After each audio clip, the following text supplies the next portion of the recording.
Theologian C.J. Wright says that every text in the Bible is missional because the Bible is a book about God's mission to the world. And that means if you don't preach in a way that has an application to mission, whatever text you preach, you've preached it wrongly. It should not be a hard turn at the end of every message where you make an application to mission. One of the things that C.J. Wright says is that God doesn't have a mission for his church. God formed a church for his mission. Mission is the point of the church. It's the point of the Bible that he wrote for the church. A church that is not on mission is not a church. It's just a group of disobedient Christians hanging out. So it should not be a stretch to connect every text to God's mission to show his saving power on earth and to be glorified among all peoples. We should see that as natural to the text. When Jesus was commanding his disciples to teach the things that he taught, when he said, teach them all the things that I've said to you, it was in the context of making disciples. In fact, many theologians, many scholars have pointed out that the only verb in the Great Commission is make disciples. Everything else we see in the Great Commission, baptizing and going and teaching all things that I've said to you, those are all participles that modify the one central verb of making a disciple. A disciple is somebody who is making disciples. Maybe that's a good thing to emphasize here, is that we need a better, more robust understanding of what a disciple is. A disciple is a disciple making disciple, and a disciple who is not making disciples is not a full disciple.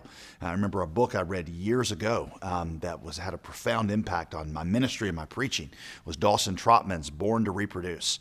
And he explained that every Christian, not just pastors and not just seminary people, but every Christian was born. Inherent in their spiritual DNA was this capacity to reproduce.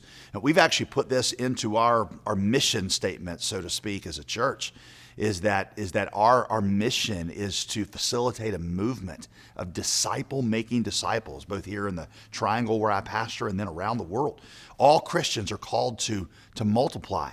So when it comes to what that means as far as my preaching and how to build that into my preaching, it means very simply that I'm building the principle of multiplication into basically everything that I'm saying. I'm not saying that this is something that a level of maturity you'll get to one day, or I talk about in the mission sermon. Every single thing in the Bible has an implication to go and multiply, go and teach what you have been taught. One of the things that missiologists often talk about is, I've heard it called the heresy of sequentialism. And that is the idea that Christian maturity goes like 101, 201, 301, 401, and then one day in this advanced graduate studies, you become a witness and you become somebody who multiplies.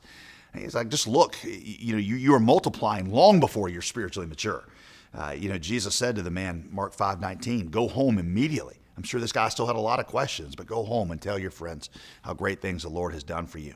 That doesn't mean you're not going to push toward maturity, but it just means at every point there is this principle of multiplication in there. One of the first places I encourage people to do that is in their families. If you're a dad, a mom, a brother, or a sister, your family is that first mission context that we are trying to see these principles lived out in. I always try to make applications as often as possible to small group, or your Sunday school class, or whatever you call it. There's a lot of these principles that are to be lived out as the one another's in a group like that. I will often talk about neighbors and talk about how to do this for the person that you're working with or going to school with. I'll often take time to talk about going on a church plant and say, this is, some of you are going to sense this call. We've got to talk about this call in order for people to be aware of it.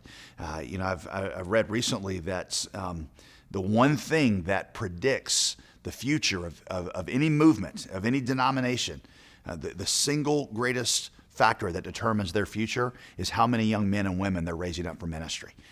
So I want to talk about it all the time so it's on people's radar screen.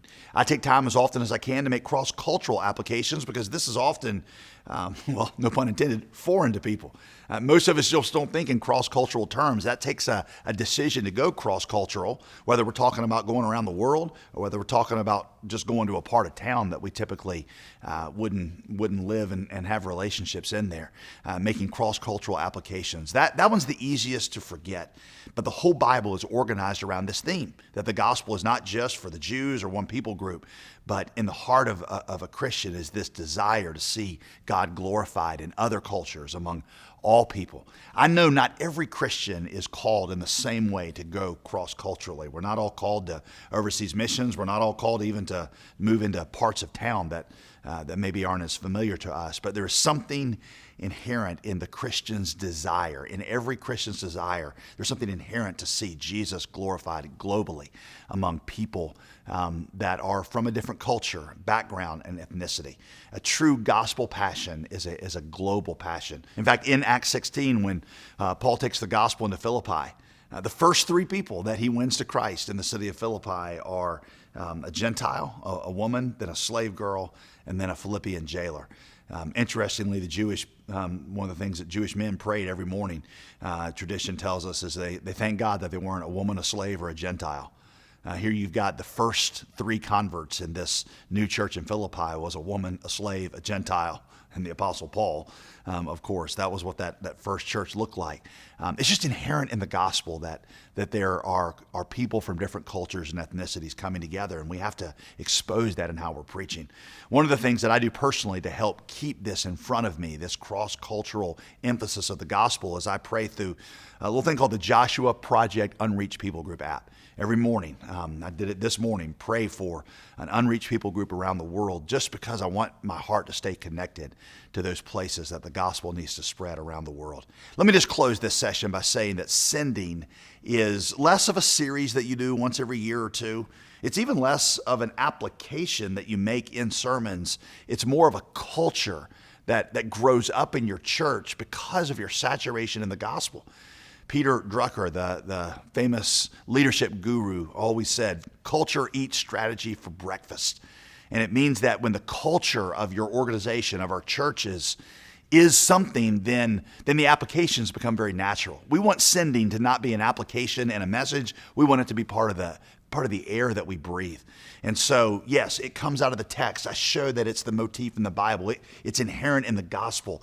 We try to put it into our facilities. We build our kids' facilities like runways, and some of the buildings that we've built are supposed to remind you of airports. At the end of every church service, we end it by saying, "You are sent." This is what the gospel is doing. The gospel is like a tornado that draws you in and then slings you back out, and you were sent to go and multiply. Through years, 20 plus years now of preaching how sending is inherent in the call to discipleship and the call to the gospel, that's created a culture of sending that ends up speaking louder than just applications and sermons or the occasional mission series. So work on building that culture. Show how it's inherent in the gospel and the Bible itself.